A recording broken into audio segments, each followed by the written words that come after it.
మొన్న ST case Satyavardhan kidnap కేసులో bail రావడంతో ఇక ఆయన విడుదల లాంఛనేమో అనుకున్నారు. ఎందుకంటే తెలుగుదేశం పార్టీ కార్యాలయమే దాడి కేసు ఆయన A71గా ఉన్నారు. అంతేకాదు ఆ కేసు దాదాపు 90 రోజులు అవుతున్న నేపథ్యంలో ఆ కేసులో కూడా బెయిల్ వస్తుంది, వంశీ విడుదలవుతారని అందరూ భావించారు. ఈ రోజు కోసం అందరూ ఎదురు చూశారు. కానీ అనూహ్యంగా నిన్న సాయంత్రం ఈరోజు 2 కేసులు నమోదు కావడంతో ఈ 2 కేసుల్లో కోర్టు రిమాండ్ విధించబోతున్న నేపథ్యంలో వల్లభనేని వంశీ విడుదలయ్యే అవకాశం ప్రస్తుతానికి లేనట్టుగానే తెలుస్తుంది. ఆ 2 కేసులు కీలకమైనటువంటి వాస్తవంగా SC/ST kidnap case, Satyavardhan kidnap case అనేది చాలా బలమైన కేసు, SC/ST కేసు అది.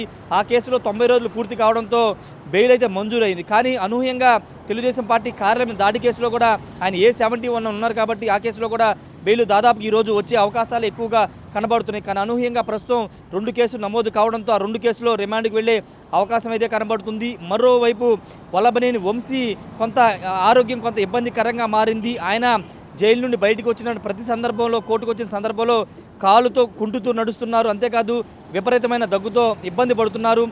ఇప్పటికే 2 సార్లు విజయవాడ ప్రభుత్వ ఆసుపత్రిలో ప్రాథమిక చికిత్సలు ఆయనకి శ్వాసకోశ సంబంధించినటువంటి ఇబ్బందులు ఉన్న నేపథ్యంలో ట్రీట్మెంట్ కూడా చేయడం జరిగింది. ఏదేమన్నప్పటికీ వల్లభనేని వంశీ ఆరోగ్యం కూడా కొంత ఇబ్బందికరంగా ఉన్న నేపథ్యంలో ఇప్పుడు తాజాగా నూజివీడు కోర్టులతో పాటు గన్నవరం సంబంధించినటువంటి తాజా కేసుతో మళ్ళీ వంశీకి రిమాండ్ తప్పదని ఒక చర్చ అయితే నడుస్తుంది.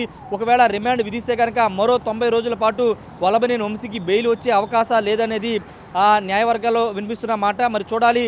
ఊరట అంటే నిన్న సాయంత్రం వరకు వంశీ విడుదలవుతారని ఆ అనుచరులు కానీ ఆయన కుటుంబ సభ్యులు భావించిన తరుణంలో అనూహ్యంగా మరో 2 కేసులు రావడంతో కుటుంబ సభ్యులు కానీ లేకపోతే ఆయన అనుచరులు కొంత ఆవేదన చెందినటువంటి పరిస్థితి. ప్రస్తుతానికైతే వల్లభనేని వంశీని నూజివీడు కోర్టులో హాజరుపరిచారు. నూజివీడు కోర్టు రిమాండ్ విధిస్తుందా లేదా అనేది మరికొద్దిసేపట్లో తెలియబోతుంది.